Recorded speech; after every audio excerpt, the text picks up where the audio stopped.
क्या आपने कभी ये सोचा है कि साहस और शक्ति ये कितने दिव्य हो सकते हैं? मतलब अंदर की हिम्मत। और क्या कभी उस देवी की कहानी सुनी है जो अपने भक्तों को एकदम निडर बना देती हैं, उन्हें बुराई पर जीत दिलाने की ताकत देती हैं? हाँ, और आज हम उन्हीं की बात कर रहे हैं। वो है माँ कात्यायनी। अच्छा। नवरात्रि का छठा स्वरूप, शक्ति, साहस और विजय की आप कह सकती हैं साक्षात प्रतीक। हम कबीर और इरा आपका स्वागत करते हैं मंथन में। तो नवरात्रि के 9 दिन माँ दुर्गा के 9 अलग अलग रूप, और इसमें छठा दिन माँ कात्यायनी का है। जी हाँ, छठा दिन इन्हीं का है। इनका नाम सुनते ही एक वीरता वाला भाव आता है मन में। बिल्कुल, और नाम जितना वीर है उनका स्वरूप उतना ही तेजस्वी है। शास्त्रों में तो कहते हैं सोने जैसा चमकीला रंग है उनका, भास्वर। सोने जैसा? वाह। हाँ, कल्पना कीजिए एक ऐसी दिव्य चमक जो अंधेरे को भी चीर दे। और उनका जो चित्रण है वो भी कितना शक्तिशाली है। 4 भुजाएं हैं उनकी। जी, 4 भुजाएं। एक हाथ अभय मुद्रा में है ना, जैसे कह रही हूँ डरो मत मैं हूँ। बिल्कुल। और दूसरा हाथ वर मुद्रा में, मतलब आशीर्वाद और वरदान देने के लिए। और बाकी के 2 हाथ, उनमें क्या है? उनमें है उनका वो रूप जो बुराई को मिटाता है। एक हाथ में तलवार है, खड्ग। खग। हाँ, और ये सिर्फ बाहरी दुश्मनों के लिए नहीं, शायद हमारे अंदर जो डर बैठा है ना, उसके लिए भी। अच्छा, अंदर के डर के लिए भी। हाँ, और दूसरे हाथ में खिला हुआ कमल का फूल। कमल मतलब तलवार और कमल एक साथ। जी। भयंकरता भी और पवित्रता भी, दिव्यता का संतुलन, ये तो कमाल का कॉम्बिनेशन है। यही तो उनकी खासियत है, संघर्ष करते हुए भी अंदर की शांति और पवित्रता बनाए रखना। सही। और उनका वाहन, वो तो सिंह है ना? हाँ, शार्दूल, शक्ति और साहस का प्रतीक। सिंह पर सवार माँ कात्यायनी, उनको देखना ही अपने आप में एक प्रेरणा है। बिल्कुल।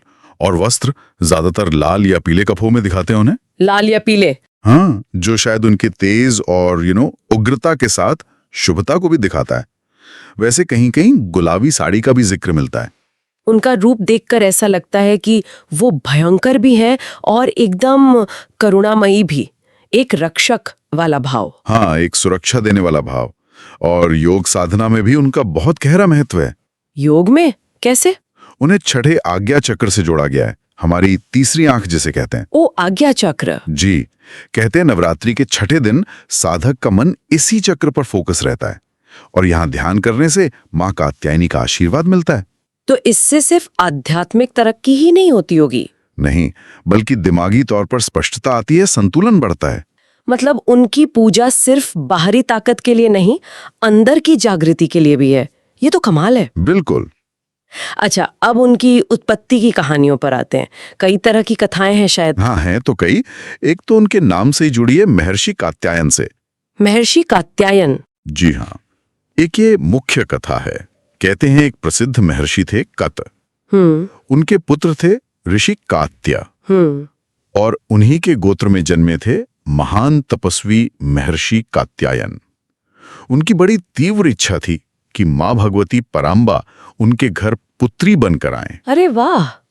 तो फिर उन्होंने क्या किया इसके लिए? सालों तक बहुत ही कठिन, मतलब कठोर तपस्या की। जी, और उनकी भक्ति और तप से माँ भगवती इतनी प्रसन्न हुई कि उन्होंने उनकी प्रार्थना मान ली और उनके घर बेटी के रूप में जन्म लिया। अच्छा। क्योंकि वो महर्षि कात्यायन की बेटी थी, इसीलिए उनका नाम पड़ा कात्यायनी। कात्यायनी।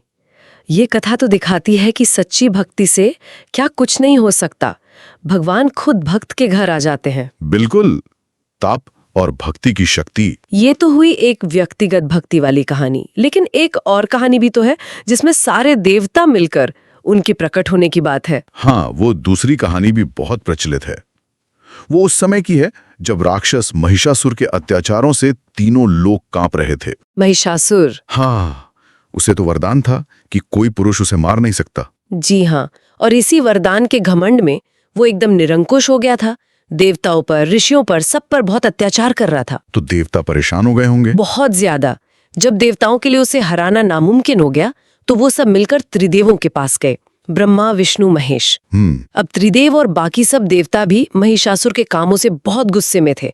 तो उन सब के क्रोध और दिव्य तेज से एक बहुत बड़ा अग्निपुंज जैसा प्रकट हुआ। सबके तेज से? मतलब ब्रह्मा, विष्णु, महेश और बाकी सब देवताओं का मिला जुला तेज? हाँ, सबका सम्मिलित तेज।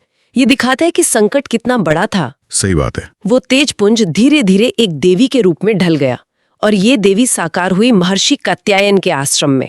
कात्यायन ऋषि के आश्रम में? जी। और क्योंकि महर्षि कात्यायन ने ही सबसे पहले उनकी पूजा की, उनका आदर सत्कार किया, इसीलिए भी वो कात्यायनी कहलाई। तो एक कहानी व्यक्तिगत तपस्या की और दूसरी देवताओं के सामूहिक तेज से प्रकट होने की, दोनों ही उनके महत्व को अलग अलग तरह से बताती हैं। बिल्कुल सही। और जब वो प्रकट हुई तो फिर युद्ध के लिए उन्हें तैयार भी तो करना था, महिषासुर से लड़ने के लिए। हाँ, हथियार वगैरह। जी। सोचिए, शिवजी ने अपना त्रिशूल दिया, विष्णु जी ने सुदर्शन चक्र, वरुण देव ने शंख, अग्निदेव ने भाला यानी शक्ति दी, वाह। वायुदेव ने धनुष दिया, सूर्यदेव ने बाणों से भरा तरकश, इंद्र ने अपना वज्र, कुबेर ने गदा।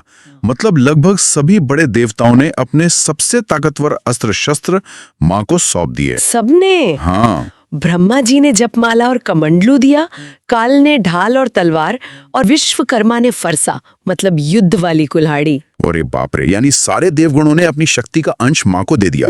ये दिखाता है कि महिषासुर कितना बड़ा खतरा बन गया था और मां कात्यायनी का आना कितना जरूरी था। बिल्कुल। और ये हमें भी कहीं ना कहीं ये सिखाता है कि बड़ी चुनौतियों के लिए अपनी सारी अंदरूनी शक्तियों को एकजुट करना पड़ता है। सही कहा। और यहीं से शुरू होती है उनकी वो कहानी जिसके लिए वो सबसे ज्यादा जानी जाती हैं, महिषासुर मर्दिनी बनने की। जी हाँ, देवताओं की प्रार्थना सुनकर देवी पार्वती ने यही कात्यायनी रूप लिया और अपने वाहन सिंह पर सवार होकर महिषासुर से युद्ध करने निकल पड़ी। वो युद्ध कैसा रहा होगा, कल्पना करना भी मुश्किल है। बहुत ही भयंकर युद्ध हुआ था। महिषासुर बड़ा मायावी था। वो रूप बदल लेता था, कभी भैंसा, कभी हाथी, कभी शेर, देवी को धोखा देने के लिए। लेकिन मां कात्यायनी के तेज और पराक्रम के आगे उसकी एक न चली।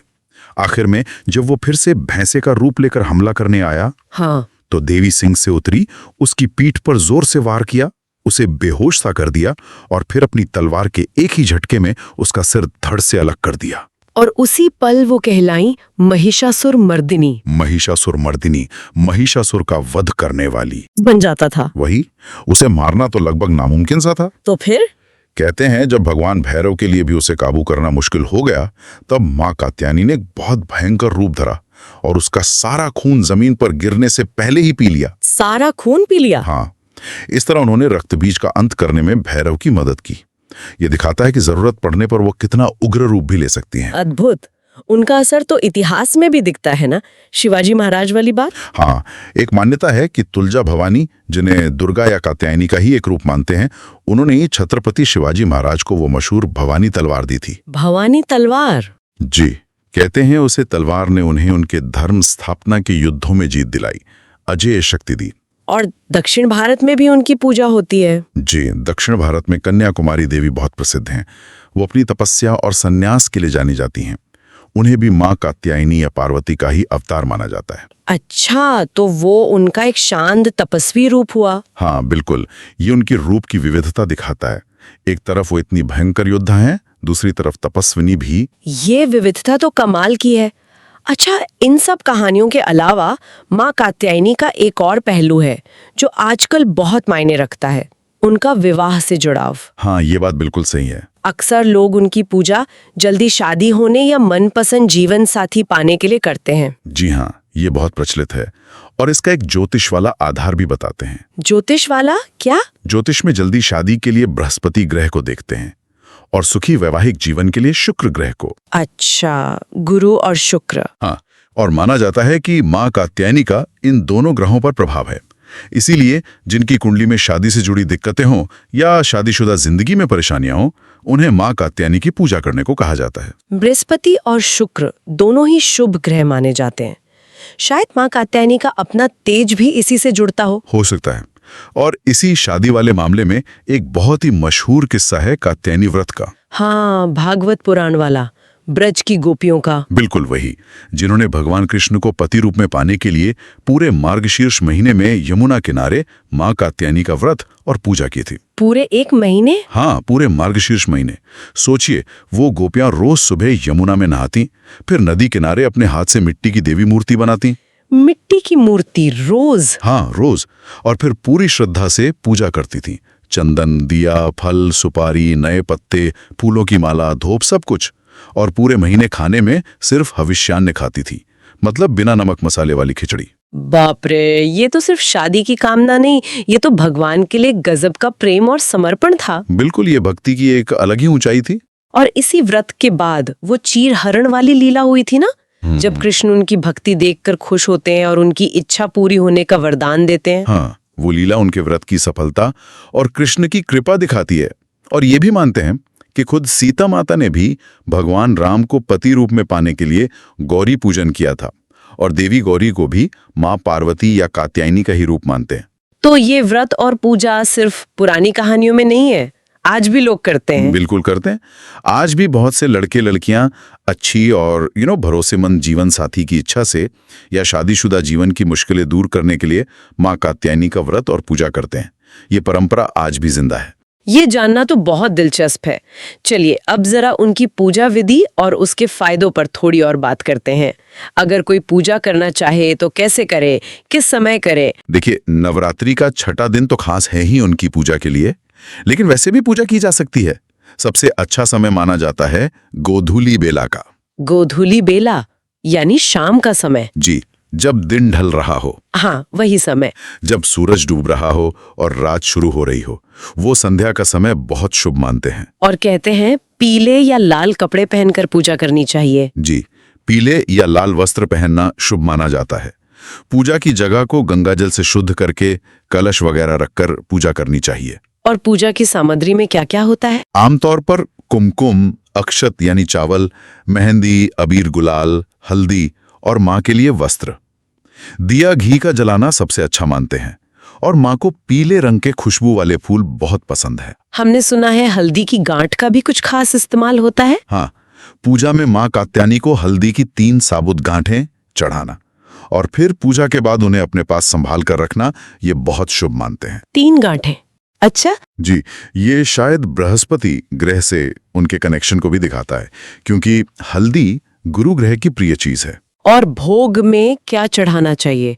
कुछ खास पसंद है माँ को? हाँ, माँ कात्यायनी को शहद मतलब मधु बहुत प्रिय है। शहद? जी, कहते हैं चांदी या मिट्टी के बर्तन में शहद चढ़ाना सबसे अच्छा होता है, और ऐसा मानते हैं कि शहद चढ़ाने से पूजा करने वाले की आकर्षण शक्ति बढ़ती है, उसका प्रभाव बढ़ता है। अच्छा, शहद से आकर्षण शक्ति? हाँ, ऐसी मान्यता है। शहद मिला हुआ पान या शहद से बना हलवा या कोई भी पीली मिठाई भी भोग में चढ़ा सकते हैं। एक तरीका ये भी सुना है कि अगर कमाई में रुकावट आ रही हो तो 5 तरह की मिठाइयों का भोग लगाकर उसे कुमारी कन्याओं में बांट देना चाहिए। जी हाँ, ये उपाय भी काफी प्रचलित है। पूजा के साथ मंत्र जाप भी जरूरी होता होगा। बिल्कुल, मंत्र जाप का तो खास महत्व है।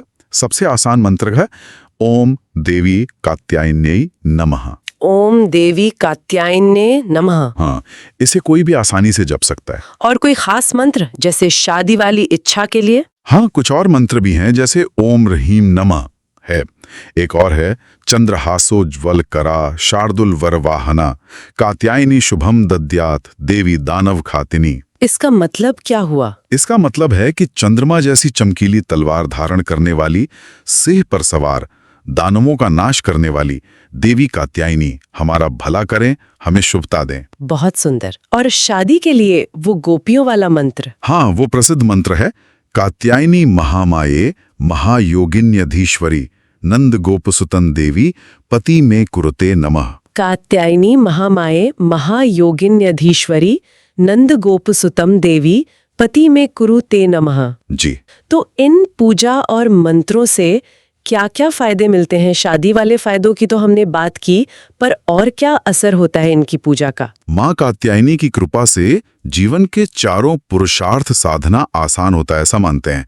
यानी अर्थ, धर्म, काम और मोक्ष। चारों पुरुषार्थ? वाह। जी, भक्तों की जिंदगी से रोग, शोक, दुख, डर ये सब दूर होते हैं।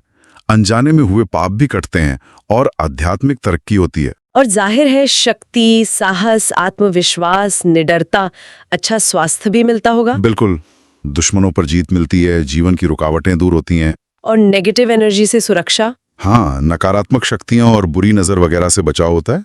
ग्रहों की पीड़ा, खासकर गुरु और शुक्र से जुड़ी परेशानियां तो दूर होती ही हैं, पर शनि मंगल राहु जैसे ग्रहों की शांति के लिए भी इनकी पूजा फायदेमंद मानी जाती है। और वो आज्ञा चक्र वाली बात? हाँ, जैसा हमने पहले कहा, आज्ञा चक्र के जागने से दिमागी स्पष्टता आती है, फैसले लेने की क्षमता सुधरती है और मन में एक संतुलन आता है। ये सब सुन के तो ऐसा लग रहा है कि माँ कात्यायनी की पूजा सिर्फ बाहरी मुश्किलों का हल नहीं है, बल्कि ये हमें अंदर से मजबूत बनाती है। बिल्कुल। अक्सर हम दुर्गा कथाओं में बाहरी राक्षसों से लड़ाई पर ही ध्यान देते हैं, लेकिन माँ कात्यायनी का स्वरूप हमें याद दिलाता है कि असली लड़ाई तो कई बार हमारे अंदर ही चल रही होती है। आपने बिल्कुल सही पॉइंट पकड़ा है।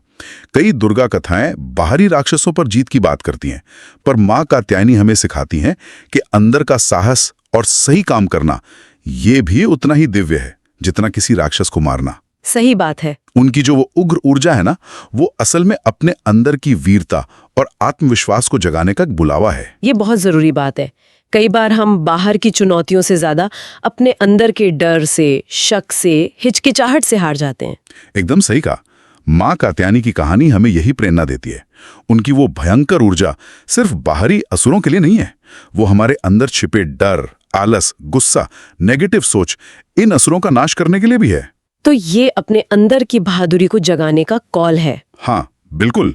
तो यहाँ जीवन का एक बहुत बड़ा सबक छिपा है।